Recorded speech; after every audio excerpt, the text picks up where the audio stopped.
Bismillahirrahmanirrahim. Assalamualaikum warahmatullahi wabarakatuh.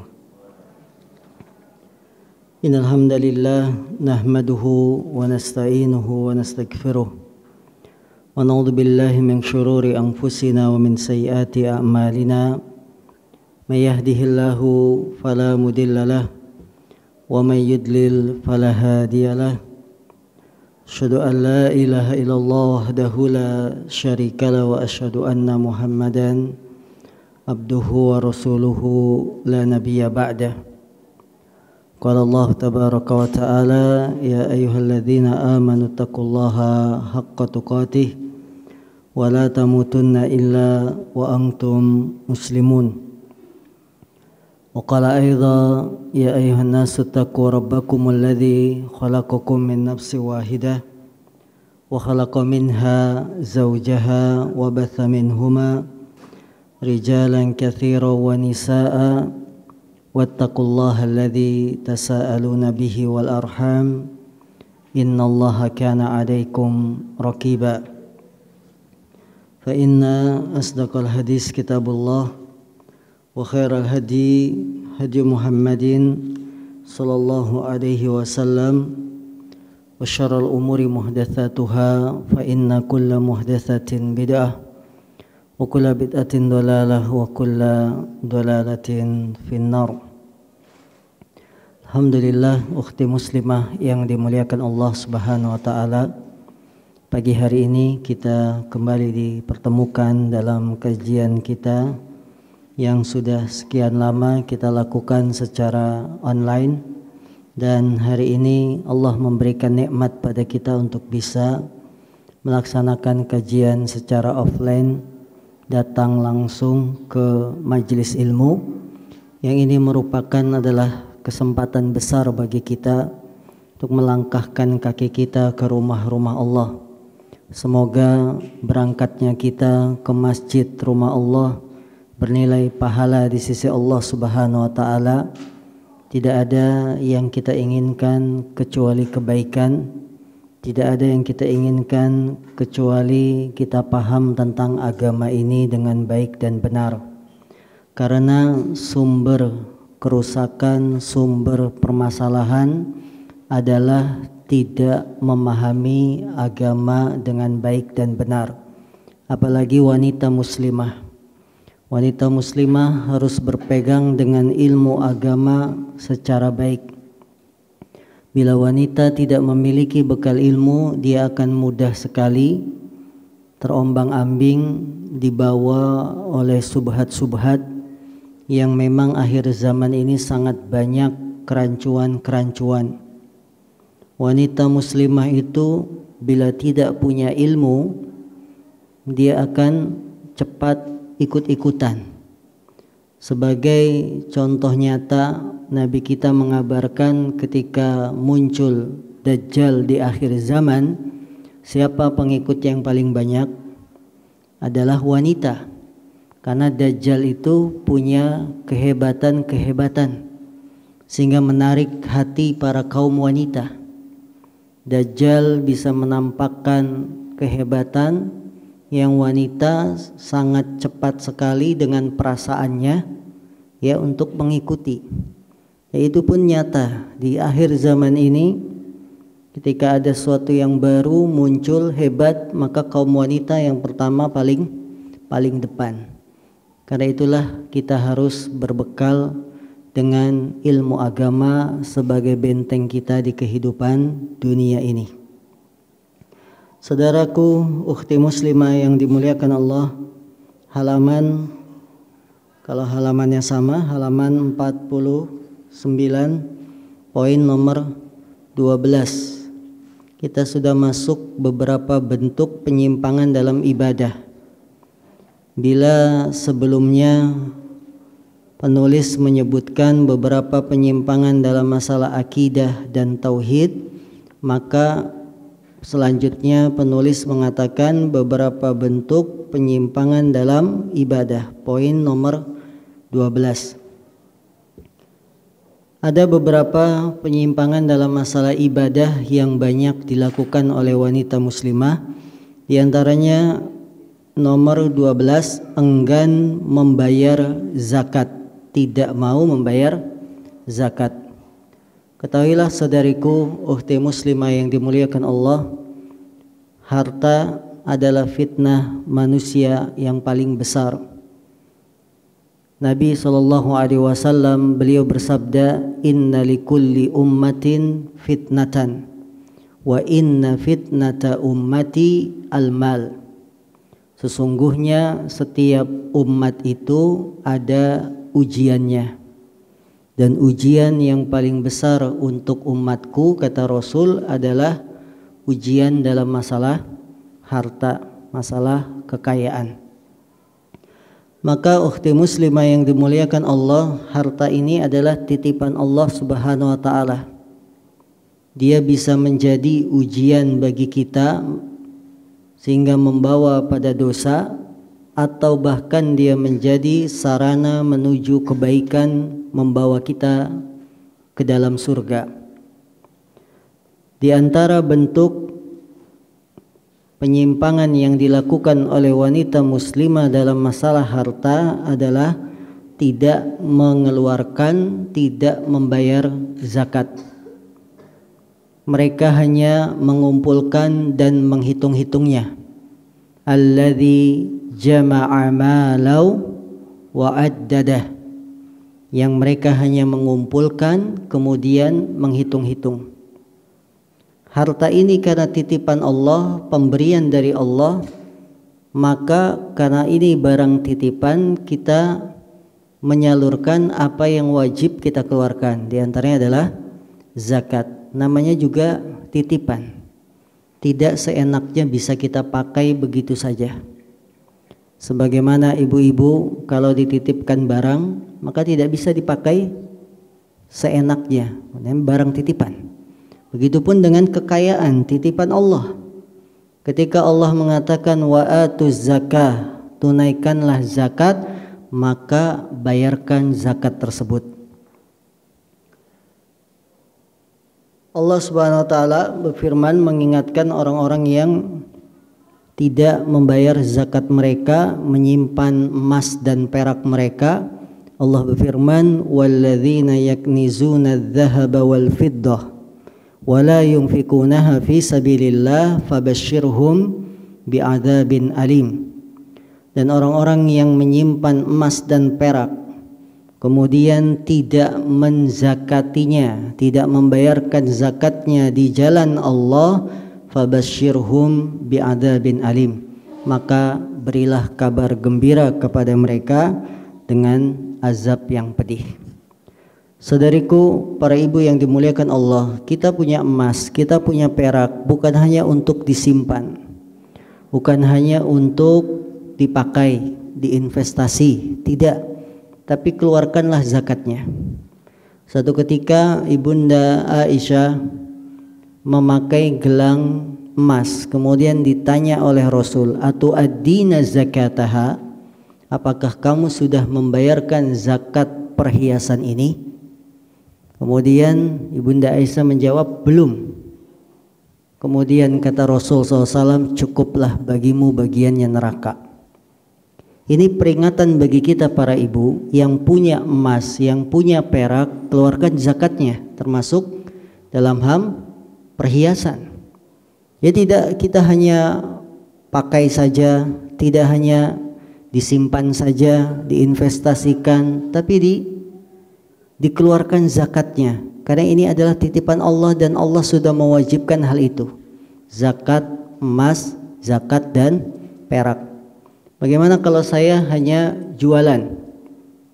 Jualannya bukan jualan ecek-ecek, jualan emas. Tetap terkena zakatnya apabila memang dari hasil jualan tersebut sudah mencapai nisab.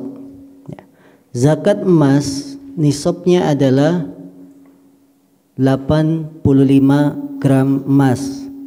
Dengan perincian 85 gram ini adalah 24 karat. Emas apa? Emas yang murni, ya, logam mulia. Apabila yang kita punya tidak sampai 24 karat tapi jumlahnya 85 gram, maka nanti dikonversikan saja. Misalkan 75% atau berapa kandungannya, 22 karat atau 21 misalnya. Ini tinggal dihitung. Jadi kewajiban zakat ini tidak bisa kita tolak, karena memang yang mewajibkan adalah Allah dan Rasul. Maka ibu-ibu, harta ini ujian bagi kita. Kita semua senang dengan yang namanya kekayaan. Tidak ada satupun di antara kita yang tidak senang dengan kekayaan. Semua kita senang, itu fitrah. Karena memang Allah menyebutkan dalam surat An-Nisa, Zuyyina lin-nasi hubbus syahawati minan nisa'i wal banin wal qanatiril muqantarah minadh dhahabi wal fiddah. Dijadikan indah dalam pandangan manusia untuk menyukai, menyenangi yang nomor satu wanita, kemudian anak-anak, kemudian perbendaharaan minadh dhahabi wal fiddah, dari emas dan perak. Jadi kita senang kekayaan, kita senang emas, kita senang perak, itu wajar.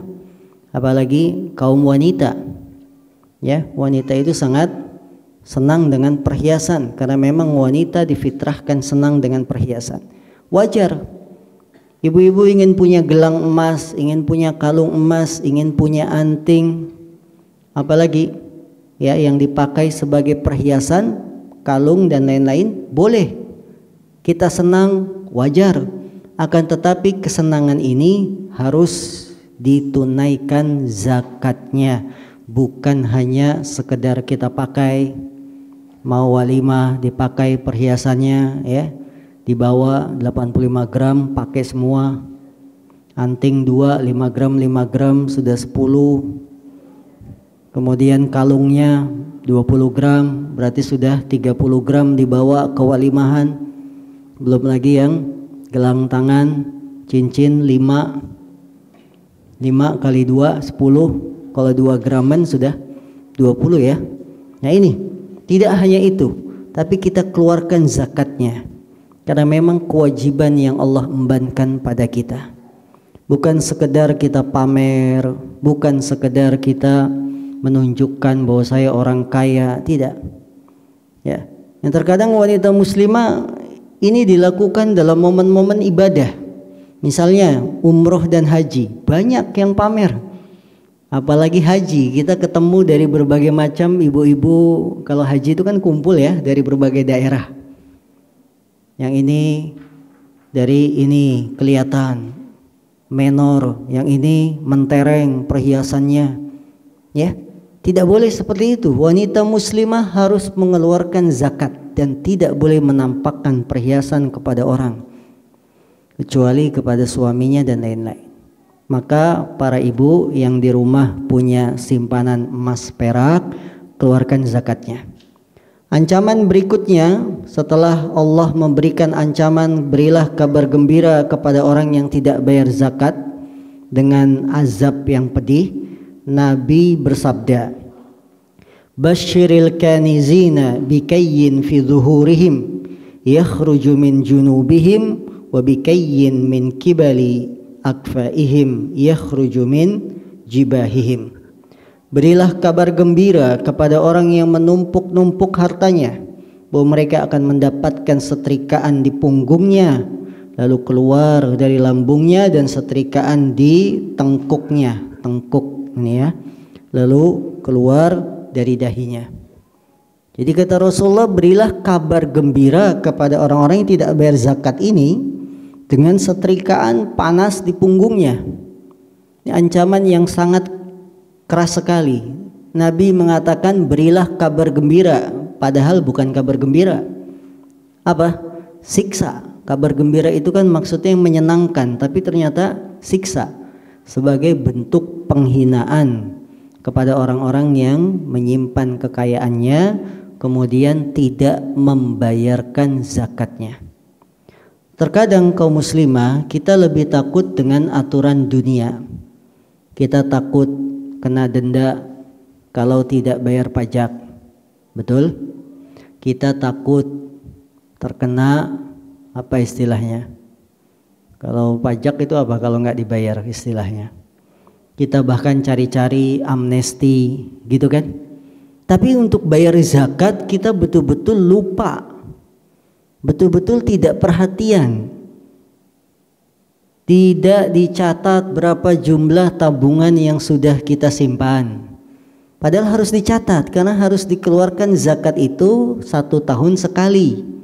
Syaratnya membayar zakat, 1 mencapai nisab, dan yang kedua sudah haul. Haul itu sudah melewati rentang waktu 1 tahun. Ini kan harus teliti. Kalau pajak saja kita sampai nyewa konsultan gitu ya, disewa konsultan supaya apa? Supaya tidak meleset atau supaya nurunin nilai pajak. Ini zakat mal harusnya kita punya catatan. Pajak-pajak saja kita nyewa konsultan. Perusahaan-perusahaan besar itu kan nyewa konsultan. Bagaimana biar pajaknya tidak tinggi. Sampai dicatat, takut kena hukuman, takut kena denda dan seterusnya. Bagaimana lagi ini yang mengatur, yang memberikan kewajiban Allah.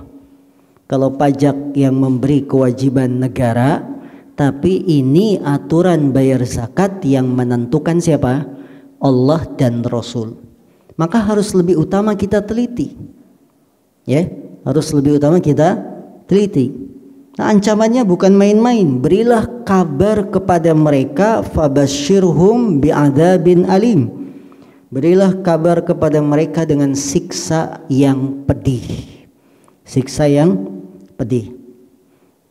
Dalam hadis yang lain, Rasulullah mengabarkan bahwa orang yang tidak membayar zakat nanti akan dipatuk dengan seekor ular yang besar. Ya, patuk ular yang besar, yang ini menunjukkan penghinaan kepada orang-orang yang tidak bayar zakat.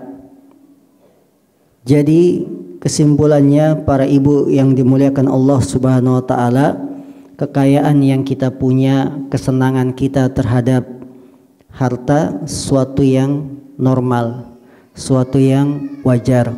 Hanya saja kita harus mengeluarkan hak dari zakat tersebut.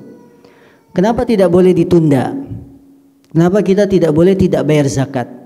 Karena dengan tidak bayar zakat berarti ada hak orang miskin yang belum tersalurkan, yang belum mereka terima.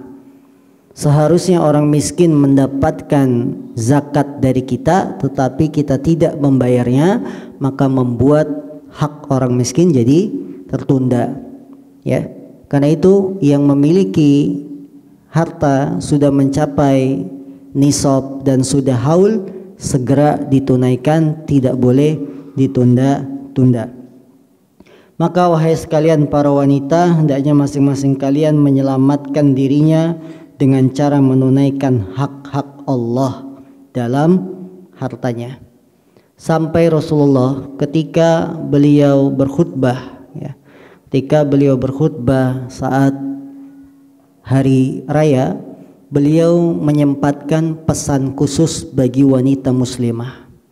Jadi Nabi itu kalau khutbah Id, beliau menyempatkan pesan khusus kepada wanita muslimah.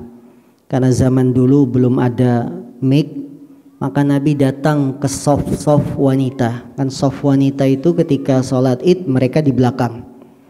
Nabi mendatangi sof wanita dan memberikan wasiat khusus untuk wanita muslimah dengan mengatakan, ya ma'syaran nisa tasaddaqna, wahai kaum wanita bersedekahlah kalian.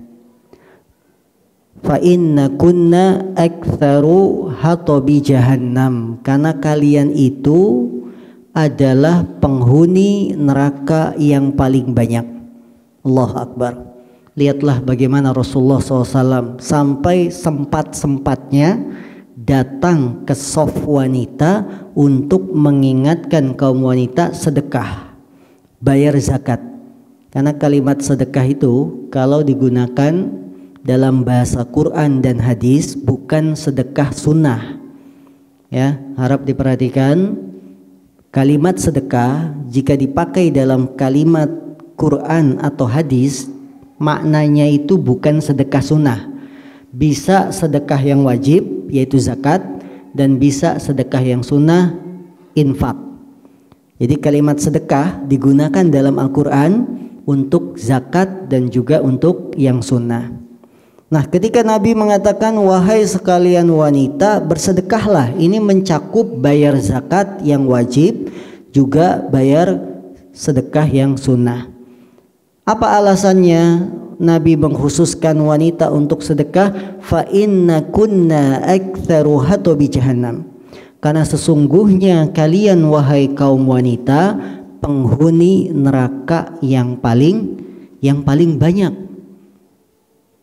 Jadi sebab Rasulullah memberikan motivasi agar wanita bayar zakat, agar wanita infak, karena kalian itu penghuni neraka yang paling banyak. Maka selamatkanlah diri-diri kalian dari api neraka. Dalam hadis yang lain Rasulullah SAW berkata kepada istrinya Aisyah, ittaqin nar walau bisyikki tamrah. Jagalah dirimu wahai Aisyah walaupun dengan sedekah sebelah biji kurma. Jadi biji kurma sebelahnya, berarti apa? Setengah. Jagalah diri kalian wahai istriku, ya wahai wanita, walaupun sedekahnya cuma dengan biji kurma setengah biji kurma. Ini sangat penting agar kita selamat dari jilatan api neraka. Maka para ibu yang dimuliakan Allah, para istri yang dimuliakan Allah, kalau suaminya pengen bayar zakat jangan dihalangin. Mas gak usah lah mas, nanti uang kita berkurang, ya. Nanti anak kita tidak bisa kuliah. Jangan menghalangi kebaikan suami. Karena ada tipe-tipe istri yang tidak senang kalau suaminya itu berbuat kebaikan. Padahal suami bayar zakat demi menyelamatkan siapa? Keluarganya. Demi menyelamatkan anak dan istrinya dengan mengeluarkan zakat. Ya, maka suami istri bikin kesepakatan di rumah. Kita sudah mencapai nisab misalkan, bayar zakat, istri yang catat tanggal mencapai nisab, uang kita, emas kita sampai 85 itu tanggal berapa? Dengan tanggal hijriah ya, bukan tanggal nasional. Tanggal hijriah patokannya. Karena antara tanggal nasional dengan hijriah itu ada perbedaan, bisa kalau di total bisa sebulan. Makanya TKI itu paling senang digaji dengan tanggal hijriah. Hitungannya dengan nasional bisa 13 kali dapat gajinya. Nah, ini maka zakat itu catatannya dengan tanggal hijriah. Istri yang bertugas ya tulis di handphone misalkan, yang nanti setiap mencapai haul akan ada alarm yang mengingatkan kita untuk bayar zakat. Jadi wanita muslimah, kita jangan memikirkan kehidupan dunia ini saja yang sementara, memikirkan kesenangan, memikirkan kenikmatan, tapi kita tidak memikirkan akhir hidup kita kemana, ke surgakah ataukah ke neraka. Di antara sebab yang bisa membawa kita ke surga, bayar zakat, ya infak, sedekah. Ustadz nggak usah besar-besar lah zakat, kita rata-rata tidak mencapai nisab misalkan. Kalau memang kekayaan harta yang kita punya tidak sampai mencapai nisab, maka jangan lupakan sedekah sunnah yang biasa disebut dengan infak. Ini pun cara untuk menyelamatkan dari api neraka. Sekali lagi para ukhti muslimah, para ibu yang dimuliakan Allah Subhanahu wa taala, tunaikanlah zakat agar kita selamat dari api neraka sebagaimana yang disebutkan oleh Nabi SAW. Wahai sekalian para wanita, bersedekahlah kalian meskipun dengan gelang perhiasan kalian. Ya, jadi setelah Nabi memberikan pesan khusus kepada wanita, langsung saat itu juga wanita-wanita sahabat mengeluarkan anting-anting yang mereka pakai, dilepas antingnya, disedekahkan. Melepas gelang-gelang emas di tangan-tangan mereka, sedekahkan. Ya, itu saat momen Idul Fitri. Jadi saatnya di rumah pengen berhias, begitu sampai tempat sholat malah Nabi mengingatkan tentang sedekah. Nah, imannya wanita di zaman Nabi sangat tinggi. Mereka tidak peduli bahwa ini hari raya, saatnya berhias, pengen nampakkan gelangnya, tidak, justru mereka sedekahkan. Dari itu para ibu wanita muslimah yang dimuliakan Allah, kita contohlah wanita-wanita para sahabat, ketika perintah itu datang mereka langsung melaksanakan tanpa banyak berpikir panjang. Nah, sekarang nanti ya pulang ke rumah ibu-ibu cek kekayaan kita, tabungan kita, emas kita sudah sampai nisab belum? Kalau sudah sampai nisab ternyata beberapa tahun tidak dibayarkan zakatnya, maka direpel 3 tahun tidak bayar zakat. Sampai hari ini masih dalam batas nisab, masih ya 85 ke atas, maka 3 tahun itu dibayarkan zakat ya, diqadha ya, karena ini adalah kewajiban dari Allah Subhanahu wa taala, dan hutang kepada Allah lebih berhak untuk dibayarkan.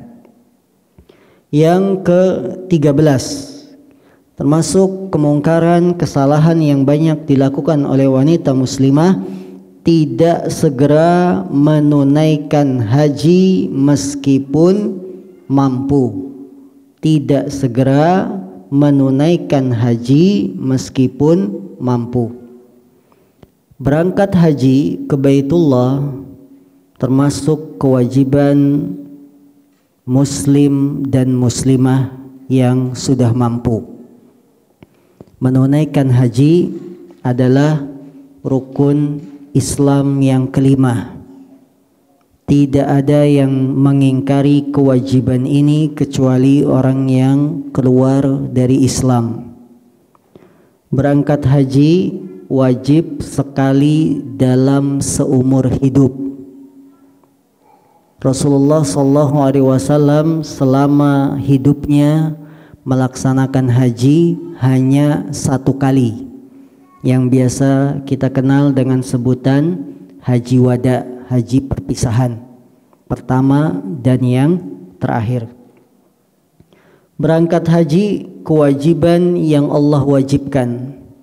Di dalam Al-Quran Allah berfirman, walillahi 'alan nasi hijjul bait man istata'a ilaihi sabila. Walillah 'alan nas, dan kepada Allah wajib bagi setiap manusia hijjul bait, untuk melaksanakan ibadah haji. Man istata'a ilaihi sabila, bagi siapa saja yang mampu menempuh perjalanan. Kewajiban haji disebutkan pula dalam hadis Rasul sallallahu alaihi wasallam ketika Rasulullah mengatakan buniyal islamu ala khamsin. Agama Islam itu dibangun di atas 5 perkara, dan Nabi menyebutkan yang kelima adalah hajjul bait, melaksanakan haji ke Baitullah. Juga ulama sepakat tentang kewajiban berangkat haji. Ketika Rasulullah menyampaikan agama Islam dibangun di atas 5 perkara, yang kelima adalah haji, maka ada sahabat yang bertanya, afi kulli amin ya Rasulullah, apakah kami melaksanakan hajinya setiap tahun? Nabi menjawab, la, tidak setiap tahun, tapi hanya sekali dalam seumur hidup. Maka karena kewajiban haji sudah disebutkan dalam Quran, dalam hadis, dan kesepakatan para ulama, tidak boleh orang yang sudah mampu kemudian menunda-nunda untuk berangkat haji. Ini sebuah kemungkaran, sebuah kesalahan, dan sebuah dosa. Menunda-nunda berangkat haji padahal sudah mampu. dia lebih mendahulukan untuk renovasi rumah, bikin rumah tingkat. Rumah tingkat habis biaya 200 juta ya, padahal bisa dipakai untuk haji. Dia lebih mengutamakan beli kendaraan. Kendaraan berapa sekarang? Yang baru-baru saja sudah di atas 200, tapi tidak berangkat haji. Dia lebih mengutamakan untuk pendidikan anak-anaknya supaya bisa sekolah, kuliah ke luar negeri, tapi tidak berangkat haji. Ini sebuah dosa, sebuah kemungkaran orang yang mampu tapi tidak berangkat haji. Rasulullah SAW bersabda, "Man aradal hajja falyata'ajjal." Barang siapa yang mempunyai keinginan untuk haji, segera dia berangkat. Karena kita tidak tahu, barangkali umur kita ya tidak sepanjang yang kita inginkan. Barangkali nanti kita sakit tidak bisa menunaikan haji. Maka yang sudah mampu berangkat haji segera berangkat. Ya, yang sudah mampu berangkat haji segera berangkat. Tidak boleh tunda-tunda. Kita lebih memiliki kendaraan 2, 3 sementara belum haji. Ini sebuah kemungkaran, sebuah kesalahan. Manusia dalam hal hubungannya berangkat haji ada 3 golongan. Manusia dalam hal hubungannya untuk berangkat haji ada 3 golongan. Golongan yang pertama, orang yang sehat badannya dan mampu uangnya. Golongan yang pertama, sehat badannya, mampu uangnya. Maka golongan yang pertama ini wajib berangkat segera. Badannya sehat, uangnya ada. Berangkat haji sekarang yang reguler, kita kalau untuk mendapatkan kursi sudah diminta berapa? 25 juta, sudah dapat porsi antrian. Nanti ketika akan berangkat disuruh melunasi kekurangan. Ini haji reguler. Maka ibu-ibu yang badannya sehat sudah bisa mendapatkan porsi antrian 25 juta, wajib berangkat. Dia punya uang segitu, wajib berangkat, wajib daftar, ada usahanya. Ya, harus segera berangkat dengan mendaftar di Departemen Agama dan seterusnya. Ya, tidak boleh ditunda. Bagi yang badannya sehat, uangnya ada dan lebih, bisa memilih yang lebih cepat. Kalau reguler antrian Kabupaten Bekasi sekarang berapa? 19 tahun ya, 20 tahun. Kita ingin lebih cepat, maka yang memiliki kemampuan segera berangkat. Bisa pilih ONH plus 7 tahunan, tapi uangnya juga lumayan. Berapa ONH plus sekarang? 70 nyampe? 70-an ONH plus ya. Bagi yang mampu lagi, uang saya lebih banyak, bisa pilih yang langsung tahun depan berangkat. Haji apa namanya? Haji Furoda, 200 juta langsung berangkat. Jangan geleng-geleng ya. Iya, orang-orang kadang-kadang mampu lebih dari itu. 200 juta langsung bisa berangkat sampai Mekah. Nah, golongan yang pertama ini badannya sehat, uangnya ada, harus segera berangkat. Maka ibu-ibu yang punya 25 juta harus segera daftar. Jangan 25 juta malah dipakai buat apa? Buat sesuatu yang tidak penting, malah lebih mendahulukan urusan dunianya daripada hajinya. Harus segera berangkat, karena tidak boleh tunda-tunda. Golongan kedua, manusia hubungannya dengan berangkat haji, badannya sehat tapi tidak punya kemampuan finansial, uang. Kayak kita umumnya, badan kita sehat ya ibu-ibu, tapi punya kemampuan tidak. Ya Ustadz, boro-boro berangkat haji ya, untuk umroh saja belum mampu, untuk biaya sekolah saja pas-pasan, tapi badan kita sehat dan punya keinginan untuk haji, maka orang yang semacam ini dia tidak wajib berangkat, namun dia bisa berusaha untuk bisa berangkat. Tidak wajib berangkat secara hukum Islam. Orang yang badannya sehat, tidak punya kemampuan uang finansial, maka tidak wajib berangkat haji. Ya, kenapa?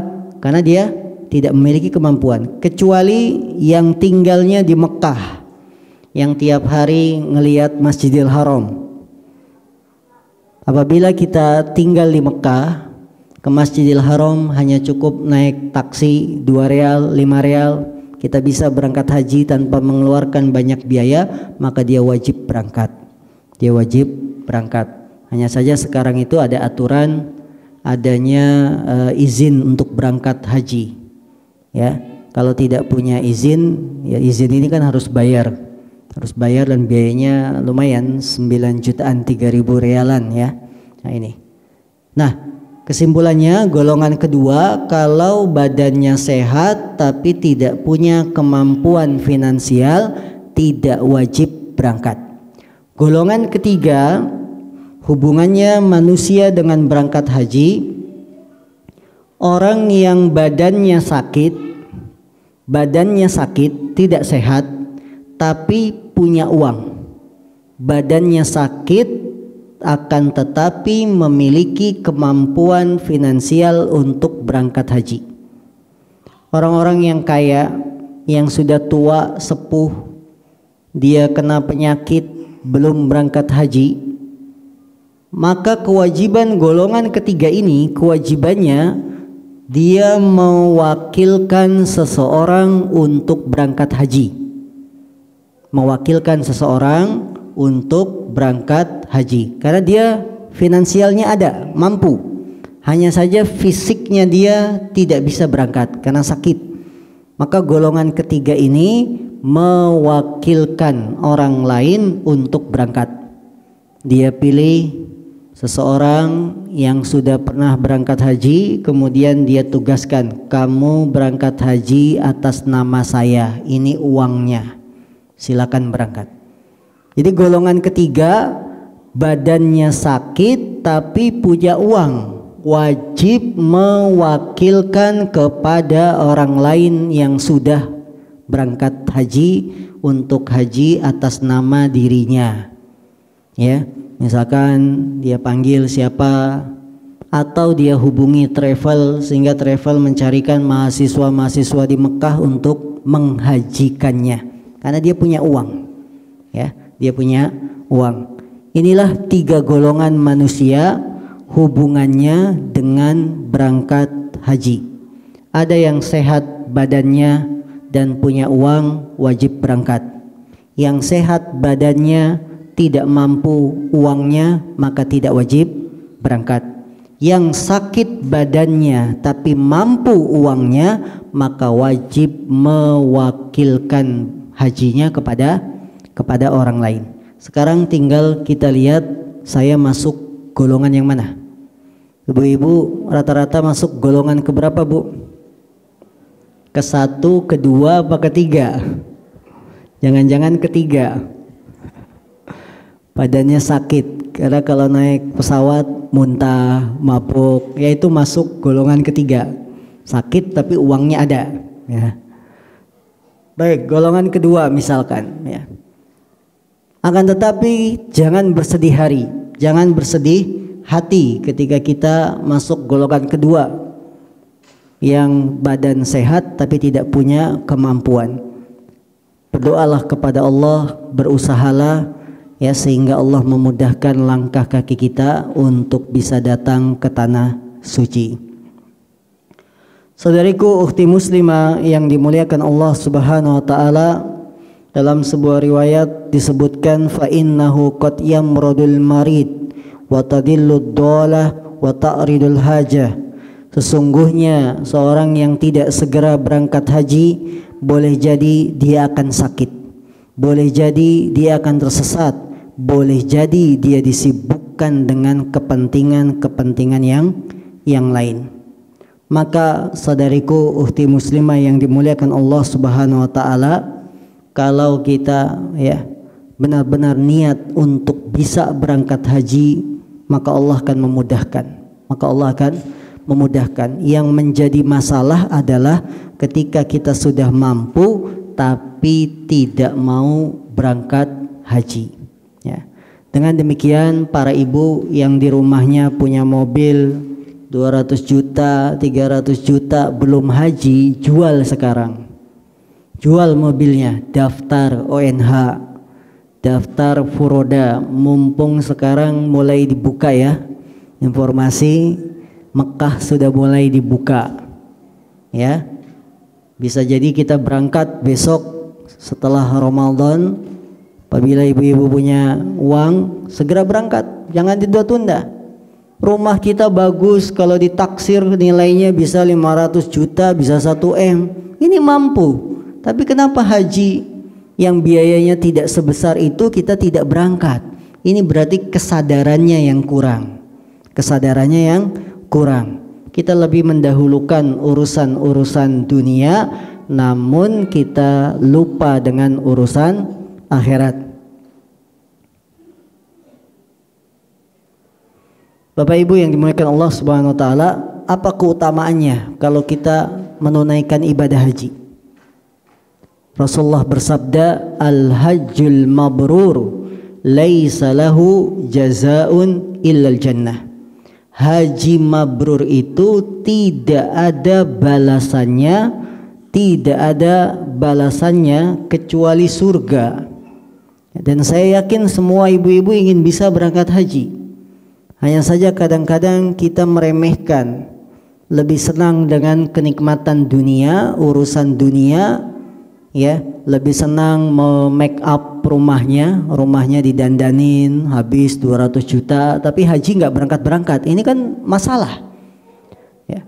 Harus ada keinginan kuat untuk bisa berangkat haji, karena ini kenikmatan, dan merasakan ibadah di tanah suci itu benar-benar beda ketika kita beribadah di tempat tinggal kita. Rasanya itu beda, getarannya itu beda, magnetnya, betul ya.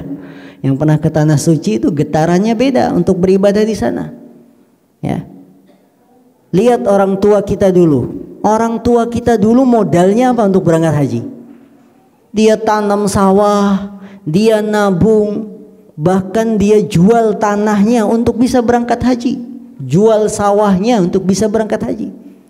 Jadi kalau kita lihat orang tua kita itu rata-rata penampilan biasa-biasa saja, tapi ketika ditanya sudah haji, sudah. Iya kan? Ini perjuangan orang tua kita dulu karena keinginannya yang kuat. Dia bekerja keras, berangkat pagi ke sawah, pulang siang sore, ya, hasil panen ditabung, bisa berangkat haji.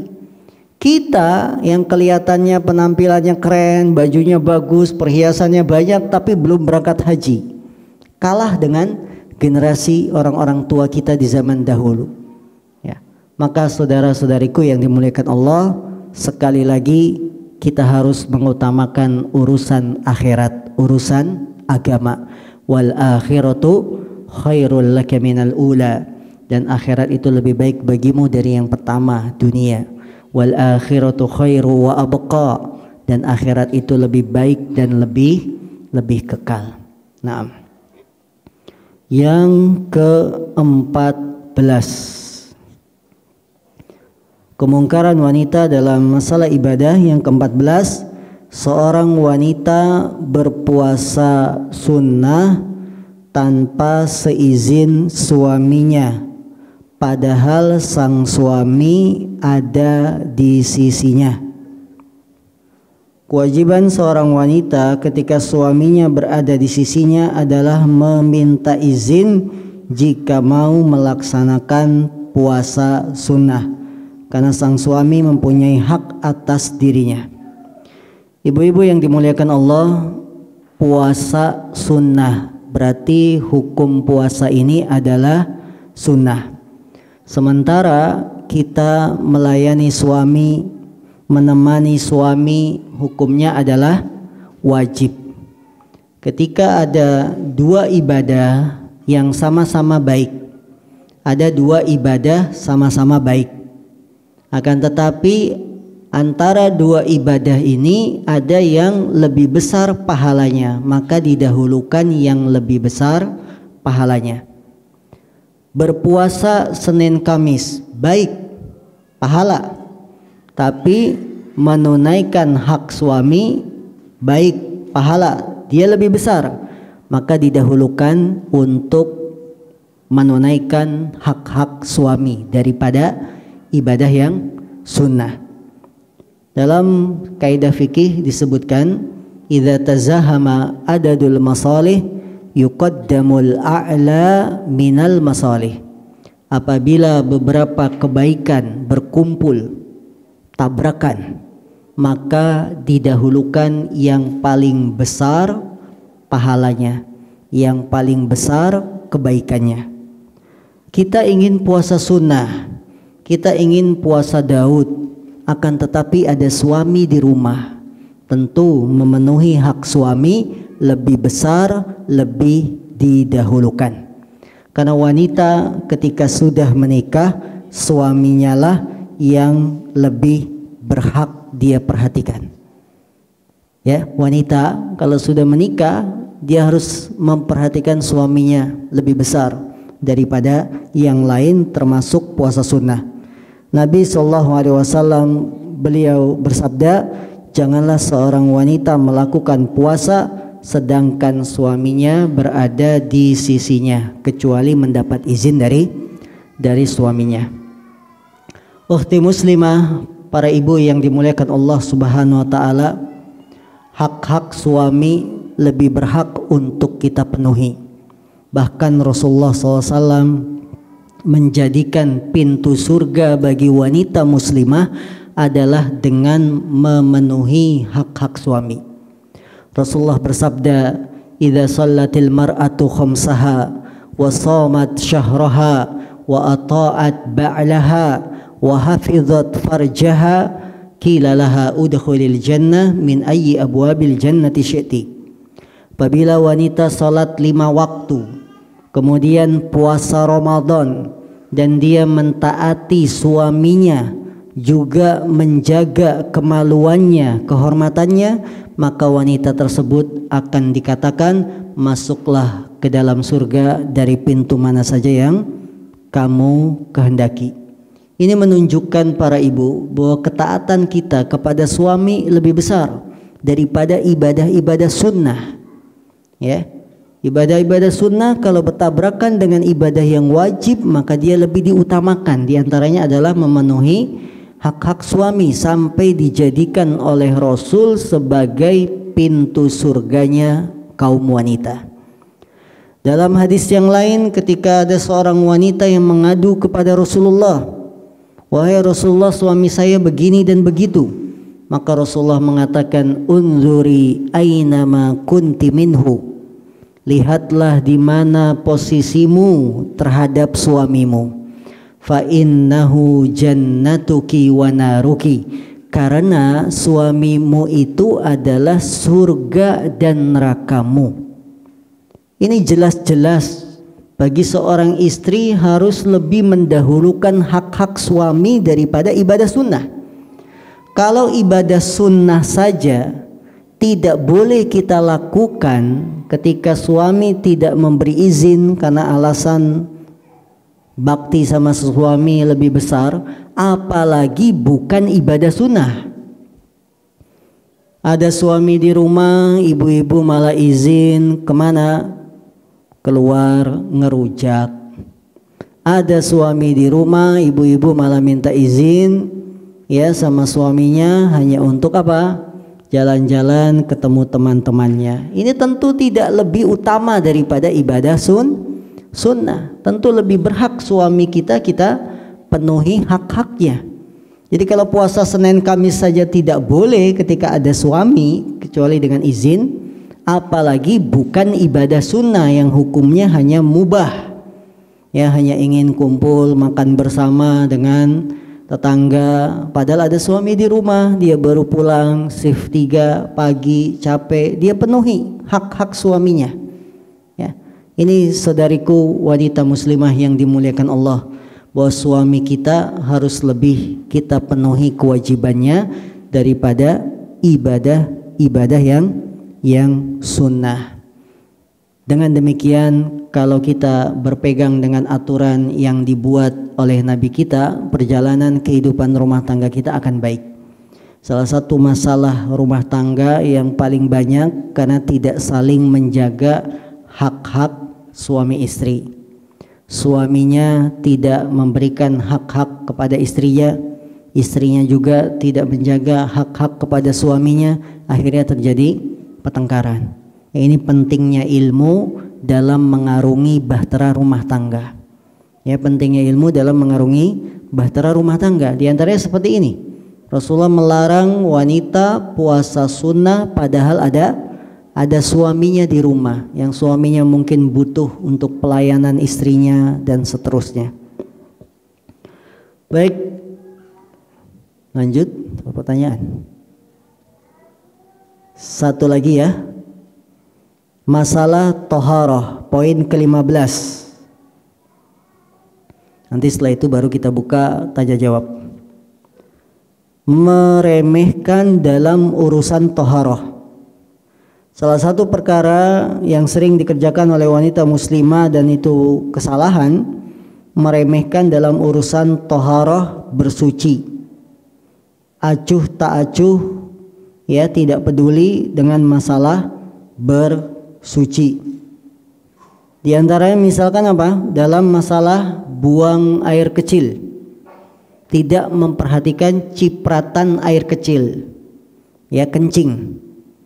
Yang ini cipratan air kencing menyebabkan apa? Azab kubur. Bahwa Rasulullah SAW satu hari melewati kuburan dan ada yang sedang disiksa. Kata Nabi, salah satunya disiksa karena tidak menjaga dari cipratan air kencing. Maka para ukhti muslimah, apabila kita buang hajat, terutama di tempat-tempat yang umum, bukan di rumah kita, dalam perjalanan, ibu-ibu buang hajat ke toilet, SPBU, rest area, ya, perhatikan cipratan-cipratan air kencing kita. Jangan sembarangan, karena akan menyebabkan azab kubur, yang ini bukanlah siksa yang ringan. Rasulullah SAW bersabda, aktsaru adzabil qabri minal baul. Yang paling banyak menyebabkan adanya azab kubur karena cipratan air kencing. Begitupun wanita muslimah tidak perhatian dalam masalah toharoh, terutama ketika masalah haid. Dalam masalah haid kami dapat pertanyaan yang sangat banyak masalah haid. Ya.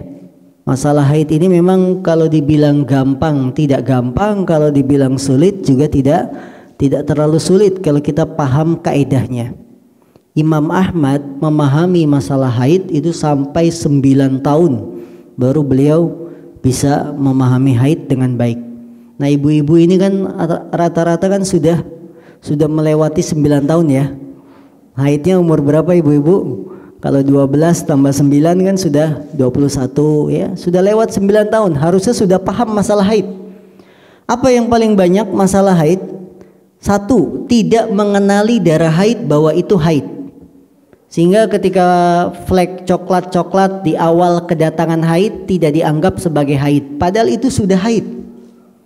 Ya, haid itu jangan dipahami ibu-ibu dapat darah kental, merah pekat, kehitam-hitaman, itu baru disebut haid. Kalau masih coklat-coklat belum haid, itu sudah haid. Ini meremehkan toharoh berarti. Ya, kita tetap sholat padahal sudah masuk masa haid. Ya. Jadi haid itu diawali dengan tanda darah flek yang muncul, walaupun tidak langsung merah pekat. Itu sudah disebut haid. Apalagi sudah sesuai waktunya. Karena sebagian wanita muslimah punya kebiasaan rutin, itu sudah dihitung sebagai haid. Kemudian ketika berhenti dari haid, ketika selesai haid, tidak memperhatikan dengan baik tanda suci. Karena tanda suci wanita dari haid ada 2. 1, melihat qassah al-bayda. Qassah bayda itu apa? Lendir putih, lendir putih bukan putih ya. Lendirnya ya lendir putih, lengket yang menunjukkan tanda sudah suci selesai dari haid. Ya. Yang kedua, tanda wanita suci itu tidak didapati kotoran darah apapun pada kemaluannya ketika sudah suci. Nah, apa yang keluar flek-flek ya, flek coklat, kalau sudah melihat tanda suci jangan dianggap sebagai haid. Ini perbedaan Ibu, perbedaan antara awal haid dengan akhir haid. Awal haid kalau sudah muncul flek disebut haid. Akhir haid ketika sudah ada tanda suci, flek coklat tidak usah dianggap, tidak dianggap sebagai haid. Yang kita dapati wanita muslimah haidnya panjang lama. Padahal dia sudah melihat tanda suci ada lendir putih, tapi dia tetap tidak sholat, nunggu fleknya betul-betul hilang. Ini salah. Lendir flek kalau sudah keluar setelah suci tidak dianggap sebagai haid sebagaimana hadisnya Aisyah. Ya, maka ukhti muslimah yang dimuliakan Allah, jangan kita meremehkan dalam bab toharoh, karena toharoh itu syarat sahnya sholat. Ketika kita meremehkan toharoh akan merembet pada tidak sahnya sholat. Kita tidak perhatian haid kita, kita tidak perhatian mandi wajib kita, maka merembetnya kemana? Ke ibadah sholat. Kalau toharohnya tidak sah, otomatis ibadah sholatnya juga tidak sah. Sebagian wanita muslimah meremehkan mandi wajib dengan alasan dingin. Ya, kalau alasannya dingin maka bisa ditempuh usaha satu, airnya itu dipanaskan.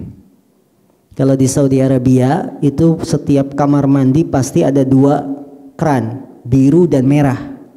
Di kita belum familiar ya, belum familiar. Kalau di sana sudah ada biru dan merah, itu pasti ada 2 keran. Ya, biru itu untuk yang dingin, merah untuk yang panas. Artinya ketika situasi dingin kita bisa menggunakan air hangat untuk mandi. Maka jangan meninggalkan mandi wajib cuma gara-gara airnya dingin. Apalagi musim kita sekarang sudah masuk musim-musim hujan. Ya.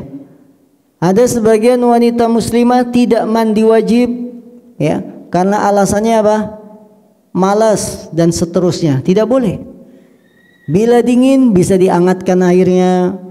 Ya, atau kalau memang demam bisa dengan tayamum. Jadi tayamum itu menggantikan posisi mandi wajib. Jangan sampai salah. Tayamum itu bisa menggantikan mandi wajib, bukan hanya menggantikan wudu. Baik, ukhti muslimah yang dimuliakan Allah SWT, poin ke-15 adalah akhir yang kita kaji di kesempatan hari ini. Masih ada waktu. Pertanyaan yang ingin bertanya kami persilakan bulan depan, insya Allah kalau tidak ada halangan. Poin nomor 16.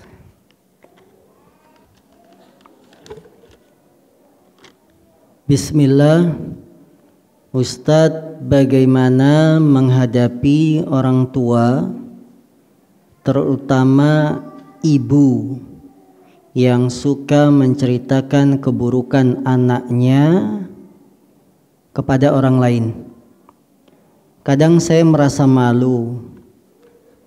Ibu selalu ikut nimbrung kalau saya sedang kedatangan teman atau ipar saya. Seperti saya itu tidak ada bagus-bagusnya di mata ibu saya. Ibu saya tidak pernah mengakui kebaikan saya. Ini menjadikan saya malas berdekatan dengan ibu. Saudariku, ukhti muslimah yang dimuliakan Allah, ibu kita juga adalah manusia, tentunya punya kekurangan, punya keburukan.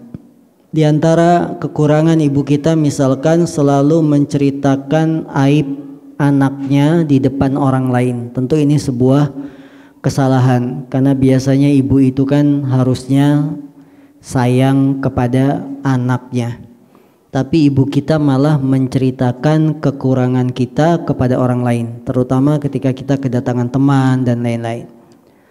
Tentunya kesalahan itu harus diingatkan. Yang namanya kemungkaran harus diingatkan, siapapun dia, sekalipun orang tua. Rasulullah bersabda, man ra'a minkum mungkaran falyughayyirhu biyadihi. Barang siapa yang melihat kemungkaran, hendaklah dia merubah dengan tangannya. Bila tidak mampu maka dengan lisannya, bila tidak mampu maka dengan hatinya. Nah, kita bisa mengingatkan ibu kita dengan lisan. Saat berduaan misalkan, saat berdua dengan bahasa yang lembut, bahasa yang kita memohon-mohon kepada ibu, mohon maaf ya, mohon maaf banget, misalkan kita sebutkan bahwa tolong ketika ketemu teman saya disembunyikan kekurangan saya, karena yang menyembunyikan kekurangan aib seorang muslim, dia akan ditutupi aibnya pada hari kiamat. Tentunya harus ada usaha, walaupun ini berat ya, usaha ini berat tapi bisa dimulai. Yang kedua, kalau kita tidak mampu dengan lisan, maka doakan ibu kita. Doakan ibu kita supaya tidak menceritakan kejelekan kita di hadapan orang lain. Dengan doa, Allah yang maha mengabulkan, Allah yang maha memberikan, membolak-balikan hati seseorang itu dengan doa. Karena itu para anak jangan lupa selalu mendoakan orang tuanya, selalu mendoakan ibunya agar berbuat baik kepada anak-anaknya. Allah alam. Saya adalah seorang istri dari seorang pedagang, tidak pernah mendapatkan uang khusus belanja istri, tapi semua uang dagangan diberikan. Oh, berarti lebih banyak ya. Nggak punya jatah bulanan, dia bebas ngambil. Dan dipercayakan kepada saya oleh suami. Masya Allah. Bagaimana hukumnya bila saya berinfak atau bersodakoh dengan uang tersebut tanpa izin dulu ke suami?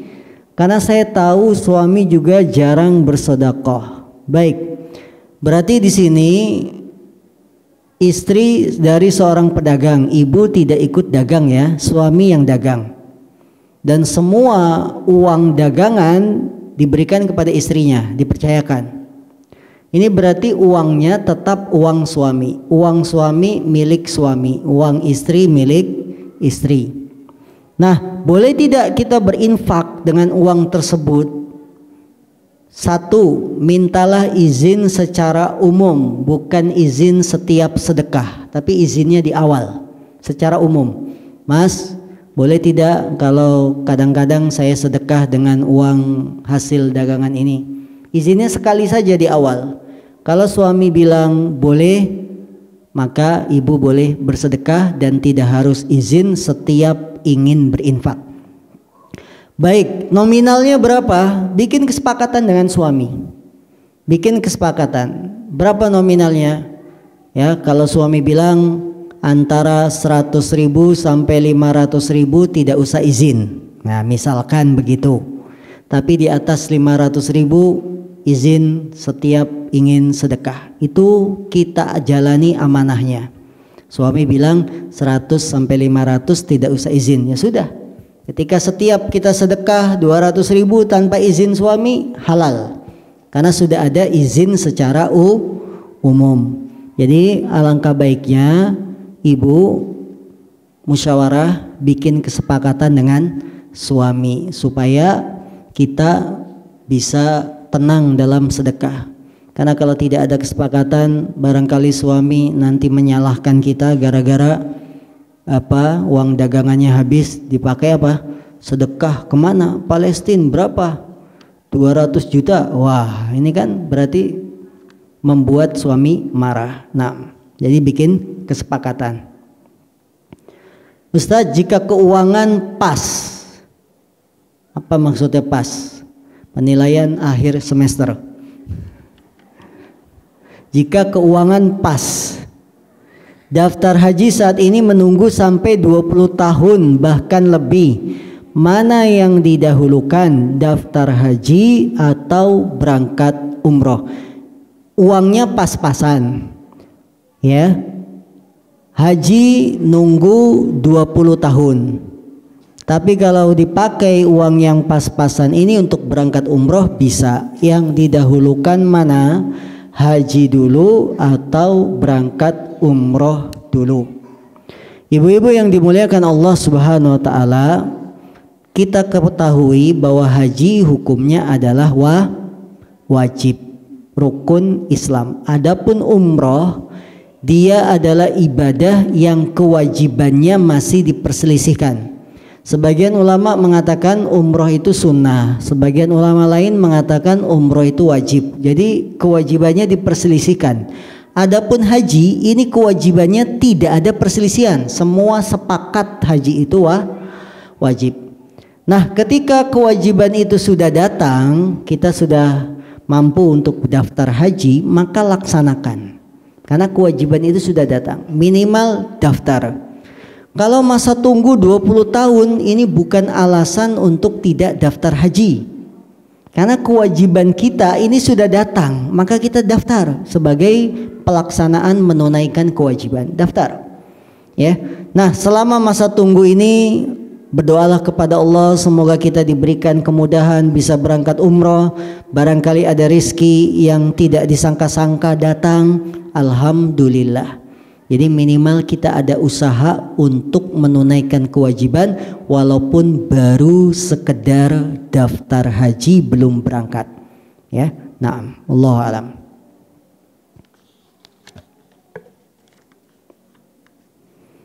Definisi haji yang mabrur itu bagaimana, Ustadz? Kalau kita sudah terbiasa menjaga wudhu, bagaimana Ustadz ketika sedang haid masih perlukah kita wudhu? Haji mabrur, haji yang terpenuhi 5 syarat. Syarat yang pertama dilaksanakan dengan ikhlas. Hajinya itu bukan untuk dipanggil Bu Haji, bukan untuk menaikkan di mata manusia, derajatnya di mata manusia, tidak. Tapi haji yang mabrur itu haji yang ikhlas. Nabi Muhammad ketika naik unta mau berangkat haji, beliau mengatakan, Allahumma hajjatan la riya'a fiha wala sum'ah. Ya Allah, ini adalah haji yang tidak ada riya, tidak ada sum'ah. Kenapa Nabi Muhammad sampai bilang begitu? Ini adalah haji yang tidak ada riya, tidak ada sum'ah. Karena ibadah haji itu ibadah yang sangat rentan. Rentan itu apa ya? Yang sangat mungkin untuk kemasukan niat-niat yang salah. Itu ibadah haji. Kadang-kadang kita niat awalnya ikhlas, tapi begitu sudah sampai Mekah diganggu oleh jin setan yang menggoda niat keikhlasan kita. Akhirnya pamer ketika tawaf, melakukan live Facebook saat tawaf, sempet-sempetnya pakai tongsis gitu ya. Ini kan mengganggu niat keikhlasan. Makanya Nabi dalam ibadah haji sampai bilang ini haji yang tidak ada riya, tidak mau dilihat orang, tidak pula sum'ah, ingin dipuji manusia. Yang Nabi tidak pernah mengucapkan itu ketika mau sholat. Ada tidak riwayat Nabi mau sholat bilang, ya Allah ini adalah sholat yang tidak ada riya, tidak ada sum'ah. Padahal mungkin sholat karena ingin dilihat orang juga mungkin. Tapi kenapa Nabi hanya mengatakan pada ibadah haji? Karena ibadah haji itu kemasukan riyanya sangat besar, pintunya itu sangat besar. Maka haji yang mabrur ikhlas. Yang kedua, haji yang mabrur itu yang mengikuti manasiknya Nabi Muhammad SAW, bukan manasiknya travel. Kadang-kadang manasik travel itu masalah. Ketika haji harus ada umroh berulang-ulang.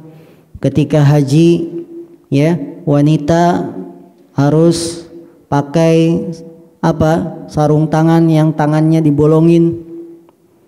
Ketika haji menyembelih kambingnya ketika selesai umroh bukan pada tanggal 10 Zulhijjah.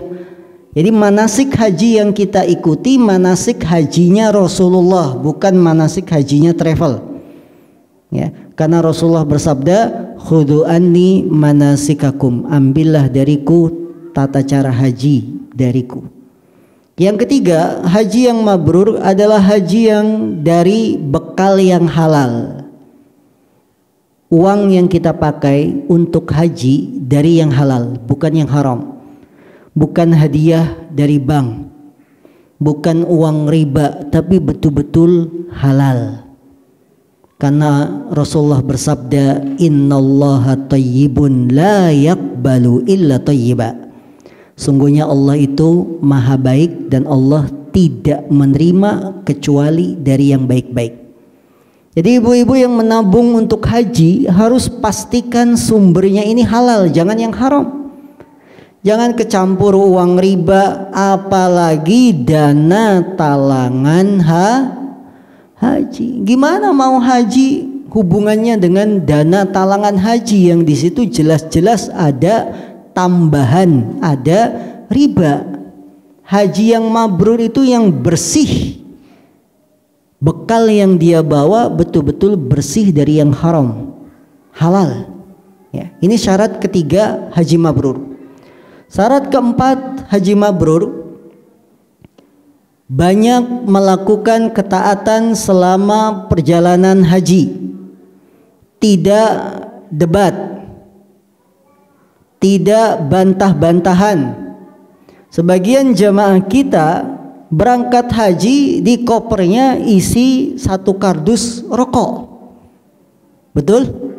Betul. Jadi bukan ketaatan yang diisi apa? Merokok, main kartu dan seterusnya. Ini bukan haji yang mabrur. Haji yang mabrur itu harus diisi dengan ketaatan.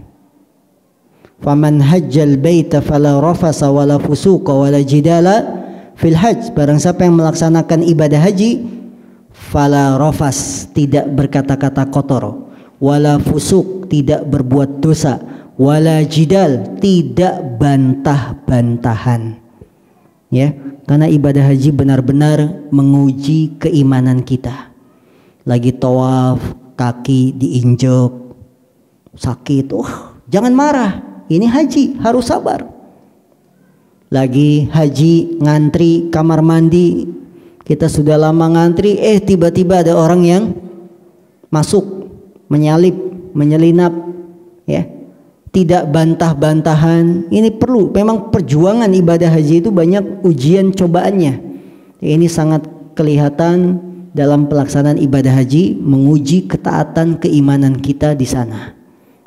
Dan yang kelima, syarat dalam mencapai haji mabrur, yang kelima adalah tidak melakukan amalan-amalan yang mungkar, amalan-amalan bid'ah yang menyelisihi sunnah Rasul Sallallahu Alaihi Wasallam. Karena ada sebagian orang ketika haji melakukan amalan-amalan yang dilarang, amalan yang menyelisihi ajaran Nabi Sallallahu Alaihi Wasallam, sehingga membuat hajinya itu ternoda.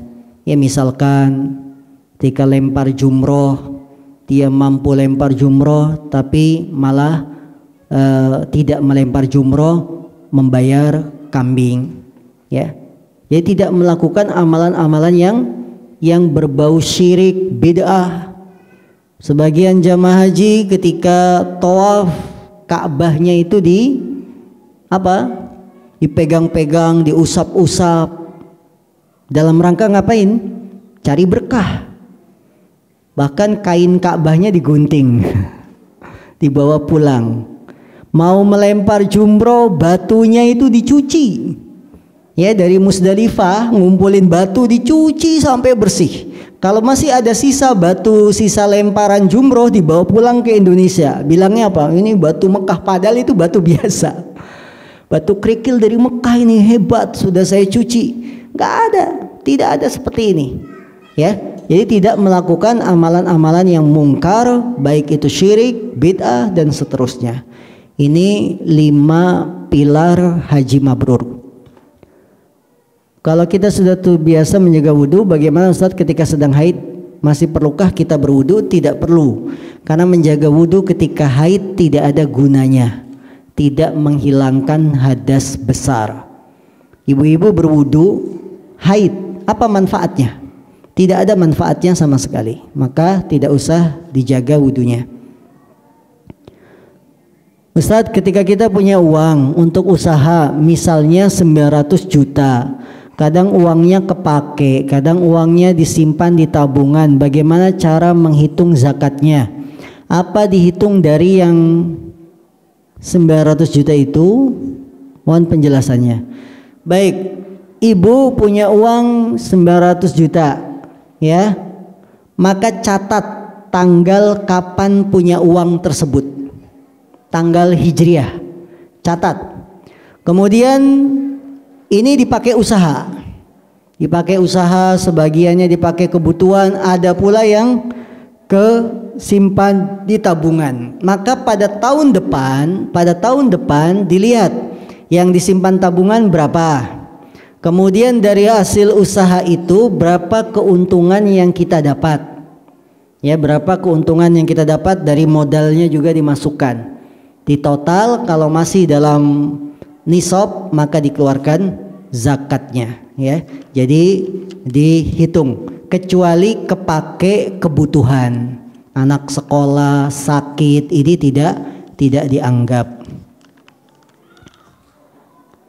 Berkaitan dengan haji, jika sehat, mampu, namun masih memiliki hutang, bagaimana menyikapinya ketika ada rezeki yang didahulukan? Melunasi hutang apa berangkat haji dulu? Baik, kalau ibu punya hutang kemudian ingin berangkat haji, yang didahulukan lunasi hutang atau berangkat haji dulu? Para ulama mengatakan hutang itu lebih wajib, dia lunasi hutangnya terlebih dahulu, supaya nanti tidak berangkat haji dalam keadaan memikirkan hutang. Maka dana talangan haji itu kan hakikatnya hutang. Kita sudah haji, pulang haji mikirin bayar apa? Bayar hutang ke bank, ya. Jadi kalau kita punya hutang, dahulukan bayar hutang, sisanya berangkat haji. Semoga dengan bayar hutang ini membuat urusan kita berangkat haji bisa terlaksana, ya. Jadi jangan ditunda-tunda bayar hutang padahal kita mampu. Nabi bersabda, matlul ghaniyyi zulmun. Nabi kita bersabda, menunda-nunda bayar hutang ketika mampu, maka dia adalah orang yang zalim. Karena daftar haji dengan jalur biasa cukup lama, apakah umrah merupakan solusi untuk menempuh ibadah haji? Ini tadi sudah saya jawab. Ya, ada lagi pertanyaan lain? Cukup dari pemirsa Hasan TV, silakan. Jika seorang wanita berhenti haid di waktu zuhur, untuk menjalankan sholatnya langsung di waktu zuhur. Jika seorang wanita berhenti haid di waktu zuhur, untuk menjalankan sholatnya langsung di waktu zuhur. Ketika kita suci, wanita suci di waktu zuhur, maka segera mandi. Habis mandi laksanakanlah sholat zuhur. Tidak boleh ditunda-tunda kalau sudah suci di waktu zuhur.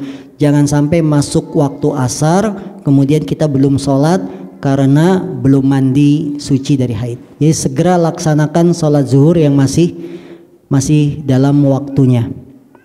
Apakah berdosa ketika saya menceritakan kebiasaan buruk suami kepada mertua ibu dari suami saya? Kebiasaan buruknya bukan yang melanggar syariat. Kebiasaan buruknya ya suami tidak usah diceritakan kepada ibu mertua. Cukuplah rumah tangga itu kita yang mengurus. Orang tua itu sudah banyak urusannya, banyak pikirannya, jangan ditambah beban dengan masalah rumah tangga kita. Cukup kita selesaikan dengan suami, bicara baik-baik ya, saling mengingatkan dalam kebaikan, saling mengingatkan dalam dosa. Jadi Bapak Ibu yang sudah berumah tangga, hadapilah rumah tangga ini dengan baik, dengan sikap dewasa dari setiap pasangan suami dan istri. Jangan dibebankan kepada orang tua masalah-masalah kita, ya, karena orang tua itu sudah banyak dan sudah lama mendidik anaknya, mengurusi anaknya. Ketika sudah menikah, mandiri dalam mengatasi permasalahan rumah tangga, kecuali masalah-masalah yang memang berat, misalkan suami minum minuman keras, suami mau nikah lagi, ya. Kemarin kan ada video bikin para ibu jadi baper gitu ya. Ini ngelihat video ini jadi suami saya pengen nikah lagi. Wah, ini masalah berat. Baru dibicarakan dengan orang tua. Tapi untuk masalah-masalah yang sifatnya kekurangan manusia, kekurangan suami, itu wajar, selesaikan. Ya, rumah tangga itu membuat kita mandiri, tidak melibatkan selalu orang tua. Maka jangan sudah berumah tangga bulanan masih minta sama orang tua. Sudah rumah tangga tapi bulanannya minta sama orang tua. Ya, orang tua sudah capek, sudah membesarkan anaknya. Jangan dipusingkan dengan masalah-masalah kita sebagai anak. Selesaikan. Kita berumah tangga sudah berani, sudah siap, berarti siap pula menghadapi masalah dalam rumah tangga. Wallahu a'lam. Ini yang bisa kita kaji di kesempatan pagi hari ini. Kita sambung insyaallah nanti malam ya. Ibu-ibu sudah boleh ya? Sudah ya. Insyaallah nanti malam ada kajian juga di masjid ini juga ba'da Isya bersama saya dalam masalah yang lain tentang hak-hak yang wajib ditunaikan. Wallahu a'lam. Subhanakallahumma wa bihamdika asyhadu an la ilaha illa anta astaghfiruka wa atubu ilaik. Walhamdulillahirabbil alamin. Assalamualaikum warahmatullahi wabarakatuh.